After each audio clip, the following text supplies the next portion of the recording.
Hello, আসসালামু আলাইকুম বন্ধুরা।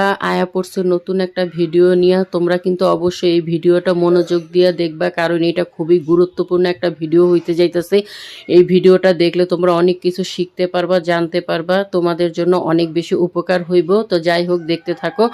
আমি আজকে 2টা টব রিপোর্টিং করব। তো গাছগুলো আসলে একটা লাগাইছিলাম প্লাস্টিকের টবে, আরেকটা লাগাইছিলাম তোমার মাটির টবের মধ্যে। তো মাটির টবের থেকে যখন আমি গাছটা উঠাইতে গেছি তখন আমার জানটা বাইরেই গেছে। আমি খোঁচাইতে খোঁচাইতে অনেক কষ্ট করে আমি গাছটা বাইর করছি, কারণ আমি জোরেও খোঁচা দিতে পারতেছিলাম না, বা জোরে আমি কি বলে যে তোমার ঝাঁকি দিতে পারতেছিলাম না, কারণ যে কোনো সময় হয়তো আমার টবটা ভাঙা যাইতে পারে। এই ভয়ে আমি আস্তে আস্তে কোনো রকমভাবে করছি। তারপরে আমার অনেক সময় লাগছে। তোমরা তো দেখতেছো কত অল্প সময়ের মধ্যে রিপোর্টিং করে ফেলাইছে। আসলে কিন্তু আমার ওই গাছটা বাইর করতে অনেক বেশি কষ্ট হয়েছিল, অনেক বেশি দেরি হয়ে গেছিল। তো যাই হোক, আমি বলবো যে তোমরা যদি কোনো সময় মনে করো যে এই গাছ